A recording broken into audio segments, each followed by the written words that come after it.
Hello students, welcome to Legacy IAS Academy. In today's video, we are going to discuss about a recent development that is happening at the line of actual control, which is a demarcating boundary between India and China. So recently, China has started to settle its population in the villages in these border area, which it generally refers as Xiaokang border defense villages. So let us try to understand this development in the context of threats that India faces along the LAC, mainly from China, in the overall context of the Indo-China conflict. So first of all, to give you a brief background of the issue that is going on here. So very recently, the Chinese people have started occupying the several villages that have been built along the line of actual control, especially in the northeastern part of India, northeastern region of India. This is something that is not a very recent development. The background of this event can be traced back to as early as 2019, when China began building villages along the LAC, which separates India and China, but they were unoccupied until a few months ago. That means village infrastructure was existing, the housing project was completed. Most houses here are multi-story houses, but there were no one to live in these houses. However, this is changing from last few months, and as of now there is a rapid development that is happening here, which is bringing lot of population, Chinese population, ethnic Han Chinese population from the Chinese region to these border areas. Some villages along the LAC and opposite the Lohit Valley. Lohit Valley is a region in Arunachal Pradesh. Lohit is a tributary of a Brahmaputra river. So along the Lohit Valley as well as the Tawang sector. Again, Tawang is a very well known and important region of Arunachal Pradesh, as here you have one of the most famous Buddhist monasteries situated here. So both opposite the Lohit Valley and the Tawang sector of Arunachal Pradesh, now the villagers from China are occupying these Xiaokang villages. Now let us briefly understand what are these Xiaokang defense villages or border defense villages. So first of all, the Chinese word Xiaokang, it basically means well-off villages. Well-off villages means such kind of village which is having all kind of infrastructure fully developed, whether it is social infrastructure such as health, education, or whether it is basic amenities related infrastructure such as the drinking water supply, you have the food resources. So basically such villages which are kind of self-sufficient economy in themselves and do not have any kind of issues or problems are referred as Xiaokang village in China. Now overall, if you look at the line of actual control, total 628 villages have been announced that China will be building over the 5 years. Structure wise, as we have discussed before, also most of the houses here in these villages are double stories, very large buildings are there, and also very spacious in nature. Location is all along the LAC, including the Ladakh in the northwestern region and Arunachal Pradesh in the northeastern region. Now the purpose of the villages, development of these villages, obviously if you look at it from the neutral perspective, it seems that simply China is trying to settle its population in newly constructed villages along the border areas. However, the actual motive behind this is still unclear.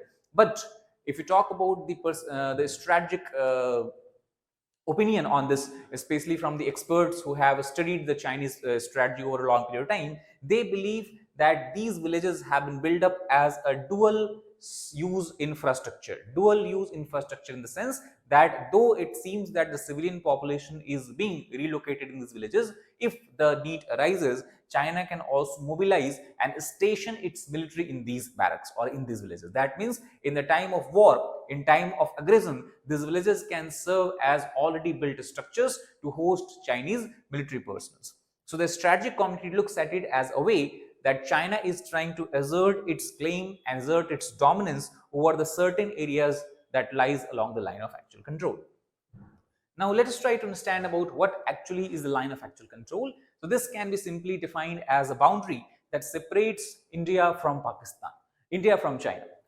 So basically, if you talk about overall boundary of India and China, border between India and China, it is broadly divided into three sectors. First, we have is the western sector, where we have Ladakh, that is a dividing line. Then we have the middle sector passing through the Uttarakhand and Himachal Pradesh, two states. This is the sector that is largely peaceful, where as such we do not have any kind of territorial dispute with China. And the third and last sector is in eastern India, where we have Arunachal Pradesh and Sikkim. Sikkim earlier was contested by China as its own part. However, right now it is the entire Arunachal Pradesh that China claimed to be its own territory, and thus lay claim over the entire Andhra Pradesh as it is a part of the South Tibet. So overall, LAC is a demarcation that separates Indian controlled territory from the Chinese controlled territory. If we talk about India's point of view, it considers LAC to be 3,488 kilometers long, while the Chinese consider it to be only around 2,000 kilometers. So overall, as we have discussed, it is divided into three sectors: the eastern sector, the western sector, and the middle sector. Now, the most contested area, apart from Arunachal Pradesh being claimed by China, the contested area is also this line that basically is passing through the Aksai Chin, and Aksai Chin is under Chinese occupation since 1962 war. Now, what is the objection of India related to the LAC? So, if you look at, again, it is the same map. As we can see from here, we have this India Ladakh territory, Ladakh region. On the western side, you have line of control that divides or separates India from Pakistan. And then here you have the red line that you are seeing here. That is the line of actual control that separates the illegally occupied territory of China, by China, that was occupied from India since 1962, and the remaining Ladakh region. So this region is what we can call as Aksai Chin, and the entire line of actual control is basically originating near the Karakoram Pass, where India has built one of its air bases, that is the Lake Oldie, and passing through different regions, mainly the Himalayan regions in the valleys of Ladakh territory. Now, the India's objection is that the Chinese line, which it claims to be line of actual control, basically it never has sent a map where it has clearly demarcated a line. Whenever Chinese have sent an official map to India, they always have shown a line as a disconnected series of points. Now, obviously, if you have a demarcation line, then you can understand that the China want this area to be its own territory and this area to be India's territory. But they do not even have a clarity on that. They keep on sending a map with a disconnected series of points where they can be joined in any way to basically what we can say, they could be joined up in many ways, and thus the line will keep on shifting on the basis of how you are joining all these points. On the other hand, India demands that the line should omit gains that China has aggressively taken in 1962 war, and thus should be based on the actual position on September 8, 1962 before the Chinese attack. If we try to understand this on the map again, now if you look at this solid red line that we are seeing here, this is the current position of line of actual control. While India says that this red dotted line is actual line that was before Chinese came in 1962 war and basically occupied the territory. While this black line that you are seeing is the actual Indian claim line. So the dispute arises because of these three different viewpoints about the boundary passing or boundary that is present between India and China. Also, because we know that the vagueness of Chinese definition has left or given the liberty to China in continuing its creeping attempt to change facts on the ground by the military force, because China knows that once it clearly defines that this is the line that it agrees upon, it will not have any other what we can say means left if you want to acquire some more territory or aggressively take more territory from India. If they make such kind of attempt to not have a clarity about the line, then based on their military prowess, based on the opportunities, they can try to come into the Indian territory and gobble up more and more of the Indian landmass. So that is the objective, or we can say that is a strategy at least that China seems to be following as of now. Now, if we talk about the recent villages, the Xiaokang villages that has been built up along the line of actual control, basically this is not built up without any kind of law. China has passed a law which came into force on January 1, 2022, which gave permission for the construction of such villages along the Chinese border. Actually, it was year 2021 when the Standing Committee of China's National People's Congress, which is also referred as China's rubber stamp parliament, it was this parliament that has passed the law mainly for aiming toward the protection and exploitation of the country's land border areas. Now, the law also stipulates that the China or a state shall take such measures to strengthen border defense, support economic and social development, as well as opening up in the border areas. And it is under the garb of this law, China is trying to set up its population or settle its population along the line of actual control.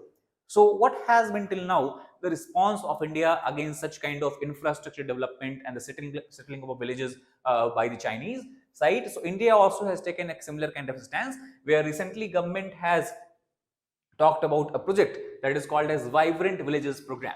Now, Vibrant Villages Program is basically aimed to develop the border villages into the modern villages. The border villages that are already existing from the Indian side or along the Indian side of LAC, they will be converted, developed into modern villages where all the amenities will be provided to the people living here, and also it will be developed as a tourist attraction to attract more and more tourists in the border areas. The programs basically builds on the existing program that has been launched in early 80s, that is Border Area Development Program under the Union Ministry of Home Affairs. It has two major aims: to develop total 663 border villages into modern villages, and also as a pilot project, these are the regions such as Ladakh, Himachal Pradesh, Uttarakhand, Sikkim and Arunachal Pradesh has been chosen, where 17 villages will be developed first, and based on the success and based on the lessons learned from these pilot projects, then further the remaining more than 600 villages will also be subsumed under this overall plan. So basically it will have major benefits. First, it will ensure the inclusive growth of villages which are situated especially along the northern border, which has been largely neglected due to the remote hilly terrain, remote mountainous terrain that we have on the northern border of China due to presence of Himalayas. Second, the Vibrant Village Program will also improve the quality of the life of people, as more and more tourists will be attracted to these areas, especially after the construction of roadways, railways, connectivity programs and all that. Obviously, it will improve the income of the local people from the tourism, and also because the employment opportunities, job opportunities are available here, because the villages have been converted into modern villages where all the basic facilities and modern amenities are available. Obviously, government believes that it will reverse the out migration that we are seeing from the border villages of India. And since people, if they are not inhabiting the villages, there is a higher risk that China, if it takes aggressive stance, can enter into the Indian territory easily. So basically, the reversal of out migration is expected to improve the security situation at the border as well. So that is the overall response of India.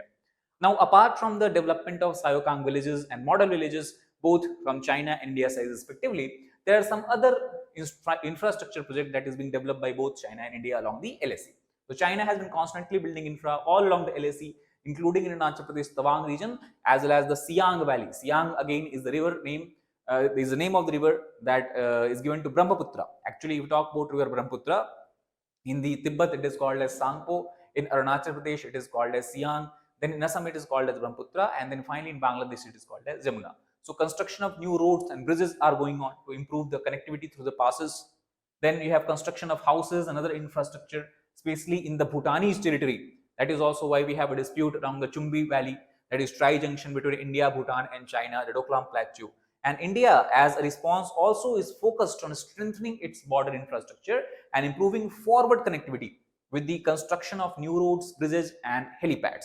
There has also been a push to develop alternate routes to the line of actual control and improve inter-valley connectivity in the northeast. So both India and China right now are competing and are developing a lot of infrastructure projects along the line of actual control.